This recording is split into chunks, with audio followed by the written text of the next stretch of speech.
کہ 3 موقع ایسے ہوا کرتے ہیں جن میں اللہ اپنے بندوں کی دعا رد نہیں کرتا۔ اس شخص نے پوچھا، یا علی، وہ کون سے 3 لمحات ہیں؟ تو حضرت علی رضی اللہ تعالیٰ عنہ نے فرمایا، نمبر 1، جب انسان کا ایک جسم کانپنے لگے اور تھر تھرانے لگے، اس وقت مانگی گئی دعا اللہ کبھی رد نہیں کرتا۔ نمبر 2، جب اللہ کا ڈر دل میں ابھرنے لگے، اس وقت بھی انسان اگر کوئی حاجت اللہ رب العزت سے مانگتا ہے تو اللہ اس کی حاجت کو ضرور پورا کرتے ہیں۔ اور نمبر 3، جب انسان کی آنکھیں نم ہو جائے تو اس وقت میں مانگی ہوئی دعا بھی رد نہیں کرتا بلکہ ضرور قبول کرتا ہے۔ اور یاد رکھنا، ان تینوں حالاتوں میں انسان کائنات کی جو بھی چیزیں مانگے وہ اسے ضرور ملتی ہے، چاہے وہ صفا مروہ کے برابر سونے چاندی کے ہی کیوں نہ ہو۔ دوستو، اب ہم آپ کو ایک ایسا وظیفہ بتائیں گے جس سے آپ مالدار ہو سکتے ہیں اور انشاءاللہ تعالی آپ کے گھر میں بہت زیادہ برکت ہوگی۔ دوستو، وظیفہ یہ ہے، آپ کو 11 دن تک آپ کو اللہ تعالیٰ کا ایک مبارک نام یا رزاقو کہ اے اللہ میری مالی پریشانی دور کر دے، مجھے زیادہ سے زیادہ روزی دے دے اور حلال روزی دے دے۔ تو دوستو، یہ وظیفہ کرنے کے لیے آپ کو رات کو وضو کرنا ہے۔ وضو کرنے کے بعد آپ بستر پر بیٹھے تو دہانے کروٹ سنت پر آپ کو لیٹنا ہے، جیسے سنت طریقہ ہے سونے کا۔ پھر لیٹنے کے بعد آپ کو اپنی حاجت دل میں رکھ کر یا رزاقو یا رزاقو یا رزاقو کو 101 مرتبہ 11 دن تک پڑھنا ہے، اور ہر رات اسی طریقے سے وضو کر کے ہی پڑھنا ہے۔ انشاءاللہ تعالی کچھ ہی دنوں کے اندر آپ کی ہر حاجت پوری ہوگی اور اللہ کی مدد غیب سے آپ کے گھر میں آئے گی، اللہ کی رحمت اور برکت آپ کے گھر میں برسنے لگے گی انشاءاللہ۔ دوستو، اب ہم آپ کو بتاتے ہیں کہ پیارے نبی حضور پاک صلی اللہ تعالی علیہ وسلم نے ارشاد فرمایا، 4 چیزیں چہرے کی رونق ختم کر دیتی ہے۔ تو پیارے دوستو، نبی کریم صلی اللہ تعالی علیہ وسلم نے جس انسان کی زندگی میں یہ 4 چیزیں آئے گی تو اس کے چہرے کی رونق چلی جاتی ہے۔ تو پیارے رسول صلی اللہ علیہ وسلم نے کن 4 چیزوں کے بارے میں بتایا ہے وہ ہم آپ کو بتائیں گے۔ اس کا چہرہ بے رونق ہو جاتا ہے، اس کی زندگی سے خوشیاں جاتی رہتی ہے۔ تو دوستو، جیسا کہ آج کل کے دور میں چل رہا ہے کہ ہر انسان اپنے چہرے کی خوبصورتی کو بڑھانا چاہتا ہے اور بے سکونی سے نجات پانا چاہتا ہے، کیونکہ وہ باتیں آپ کو بتائی جائے کہ جن سے اگر آپ پرہیز کر لے تو آپ کا چہرہ بھی رونق دار ہو جائے گا، یعنی آپ کے چہرے پر رونق آ جائے گی، خوبصورتی آ جائے گی، نور آ جائے گا اور آپ کو خوشیاں ہی خوشیاں ملنی شروع ہو جائے گی۔ دوستو، پیارے نبی حضور پاک صلی اللہ تعالی علیہ وسلم نے ارشاد فرمایا کہ زنا کرنے سے چہرے کی رونق ختم ہو جاتی ہے۔ عزت نہیں کرنا، یعنی جو انسان عزت نہیں کرتا اس کی خوشیاں جاتی رہتی ہے۔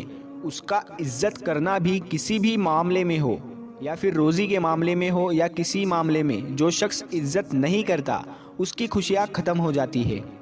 اور فضول کسی بات پر بحث بنائے رکھنا اور کسی غلط کام کو بغیر کسی خوف کے ساتھ کرنا، یہ بھی خوشیوں کو ختم کر دیتا ہے اور چہرے کی رونق بھی ختم ہو جاتی ہے۔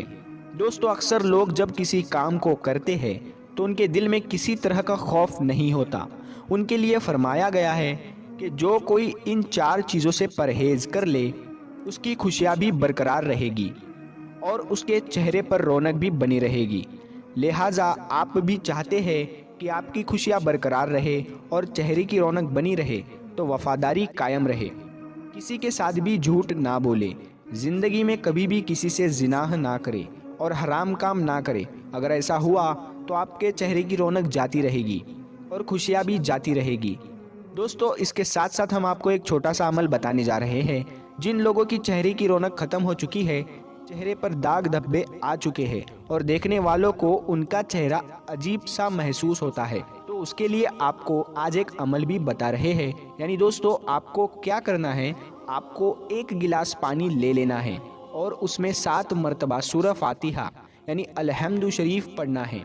7 مرتبہ سورہ فاتحہ پڑھنے کے بعد آپ کو اس پانی پر پھونک مار دینی ہے اور اس پانی کو پی لینا ہے۔ انشاءاللہ آپ کے چہرے پر رونق ہی رونق آ جائے گی اور خوشیاں بھی آ جائے گی۔ دوستو، یہ عمل آپ کو پاک اور صاف حالت میں ہی کرنا ہے، یعنی جو مرد اور عورت یہ عمل کرنا چاہتے ہیں تو پہلے پاک صاف باوضو ہو جائے، اس کے بعد ہی یہ عمل کرے۔ انشاءاللہ تبارک و تعالی چہرے کی رونق چمکدار بنی رہے گی۔ حضرت علی نے فرمایا، جب تمہارے جسم میں یہ ایک نشانی دکھنے لگے تو سمجھ لو کوئی آپ کے لیے دعا کر رہا ہے۔ تو دوستو، حضور پاک صلی اللہ علیہ وسلم نے فرمایا، پیٹھ پیچھے مسلمان بھائی کی دعا قبول ہوتی ہے۔ اس کے پاس ایک فرشتہ دعا کرنے والے کے سر سے قریب مقرر ہوتا ہے۔ جب کوئی کسی مسلمان بھائی کے لیے دعا کرتا ہے تو فرشتہ اس پر آمین کہتا ہے اور یہ کہتا ہے کہ مسلمان کے حق میں تو نے جو دعا دی ہے وہ تیرے لیے بھی اس جیسے نعمت کی خوشخبری ہے۔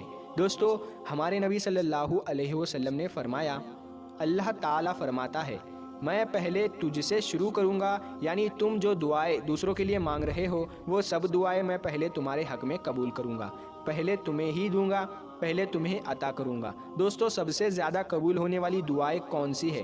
یاد رہے کہ نبی کریم صلی اللہ تعالیٰ علیہ وسلم نے فرمایا 5 دعائیں ضرور قبول کی جاتی ہے۔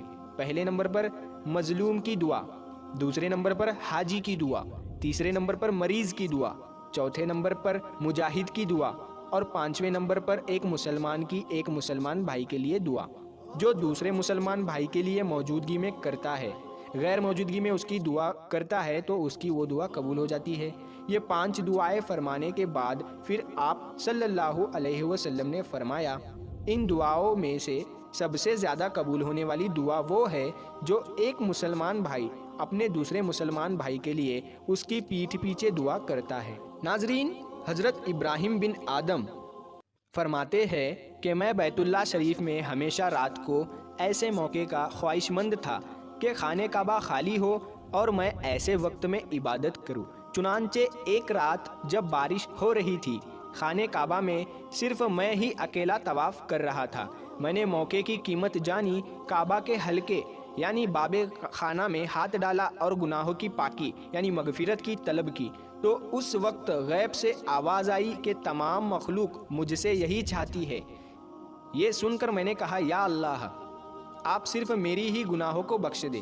تو پھر آواز آئی کہ اے میرے بندے، تم دوسری ساری مخلوق کے متعلق ہمارے ساتھ گفتگو کرو، یعنی اپنے علاوہ دوسروں کے متعلق دعا کرو لیکن اپنے لیے کوئی بات نہ کرو، کیونکہ تمہارے متعلق دوسروں کے لیے کہنا، دعا کرنا زیادہ فائدہ مند ہے۔ دوستو، یاد رہے اللہ پاک سب کی دعائیں قبول فرماتا ہے، مگر اس کا بدلہ کبھی فوراً مل جاتا ہے تو کبھی دیر سے ملتا ہے۔ یہ سب اس کی حکمت پر ہے، لیکن کبھی کبھی ہمارے کچھ ایسے اعمال ہوتے ہیں جو ہمارے دعاؤں کی قبولیت میں رکاوٹ کا سبب بن جاتے ہیں۔ صرف 2 لوگ مقدر والے ہوتے ہیں، ایک وہ جنہیں وفادار دوست ملتا ہے اور دوسرا وہ جس کے ساتھ ماں کی دعائیں ہوتی ہے۔ حضرت علی رضی اللہ تعالیٰ عنہ فرماتے ہیں، جب تم بغیر کسی وجہ کے خوشی محسوس کرنے لگو تو یقین کر لو کوئی نہ کوئی کہیں نہ کہیں آپ کے لیے دعا ضرور کر رہا ہے۔ دوستو، 2 گناہ جن کی وجہ سے زندگی بھر کی نیکیاں ختم ہو جاتی ہے۔ آئیے ہم آپ کو بتاتے ہیں گناہ نمبر 1۔ دوستو، اللہ کا ایک نیک بندہ جس نے اپنے زندگی کے 70 سال اللہ کے عبادت میں گزارے، اس کے بعد اس کا انتقال ہو گیا تو وہ ایک مرید کے خواب میں آئے۔ مرید نے پوچھا، حضرت کیا حال ہے؟ آپ نے فرمایا کہ کچھ نہیں، بس ابھی تک بخشش نہیں ہوئی ہے۔ مرید نے کہا کہ حضرت آپ نے تو 70 سال اللہ کی عبادت کی ہے، پھر آپ کی بخشش کیوں نہیں ہوئی؟ تو آپ نے فرمایا، ان 70 سال کے عبادت کے بارے میں مجھ سے ابھی تک پوچھا ہی نہیں گیا ہے، میرا معاملہ تو بس ایک بات پر رکا ہے۔ مرید نے پوچھا، آخر وہ معاملہ کیا ہے؟ تو حضرت نے فرمایا، ایک دفعہ میں اپنے آنگن میں بیٹھا ہوا تھا، تیز دھوپ ہو رہی تھی، پھر اچانک سے بارش ہونے لگی تو میرے منہ سے نکل گیا، اف، یہ بے وقت کی بارش۔ بس اللہ نے مجھ سے پوچھا، وہ بارش بے وقت کیسے تھی اسے ثابت کر کے دکھاؤ، کیونکہ اللہ کے یہاں ہر چیز کا ایک وقت مقرر ہے، اب میں اسے بے وقت کیسے ثابت کروں؟ دوستو، بس اسی ایک گناہ کی وجہ سے اس شخص کی بخشش نہیں ہوئی۔ یہ تیز گرمی، یہ تیز سردی، تیز بارش، بے وقت بارش کا ہونا، یہ سب اللہ کی مرضی ہے۔ کب کیا کرنا ہے اور کیسے کرنا ہے، اللہ کے یہاں سب طے ہے۔ اس لیے دوستو، اس کے کاموں میں اپنی کم عقلی نہ لگائے اور اپنی زبان سے ایسے الفاظ کبھی بھی نہ نکالے جو اس کی شان کے خلاف ہو۔ گناہ نمبر 2۔ دوستو، حضور اکرم صلی اللہ علیہ وسلم فرماتے ہیں کہ کل جب قیامت کا دن ہوگا اور ایک بندے کو اللہ کی بارگاہ میں حاضر کیا جائے گا، اس بندے کے نامہ اعمال میں ہر طرح کی نیکی موجود ہوگی، اس کے پاس پہاڑوں جیسی نیکیاں ساتھ ہوگی۔ ان نیکیوں کو دیکھ کر اہل محشر والے بھی حیران ہوں گے، یعنی کہ اس کے پاس اتنی ساری نیکیاں ہوں گی، اس کے بعد اس بندے کی تمام نیکیوں کو میزان یعنی ترازو میں رکھا جائے گا، اس کی نیکیوں کا پلڑا بھاری ہو جائے گا، اس کے گناہوں کا پلڑا ہلکا ہو جائے گا۔ وہ بندہ یقین کرے گا کہ اب تو میں جنت میں جانے والا ہوں۔ اب اس کے بعد اس کے گناہ والے پلڑے میں کاغذ کا ایک چھوٹا سا ٹکڑا ڈالا جائے گا تو اس کے گناہوں کا پلڑا بھاری ہو جائے گا، یعنی اس ایک کاغذ کے ٹکڑے کی وجہ سے اس کی تمام عمر کی نیکیاں ہلکی ہو جائے گی۔ اس کے بعد اللہ کی طرف سے فرشتوں کو حکم ہوگا کہ اس کو پکڑو اور اسے گھسیٹ کر جہنم میں ڈال دو۔ دوستو، وہ بندہ حیران ہو جائے گا اور سوچنے لگے گا کہ میں نے تو عمر بھر اللہ کی عبادت کی، آخر مجھ سے ایسا کون سا گناہ ہو گیا جو اس کاغذ کے ٹکڑے میں ہے، جس کی وجہ سے میرے گناہوں کا پلڑا بھاری ہو گیا ہے۔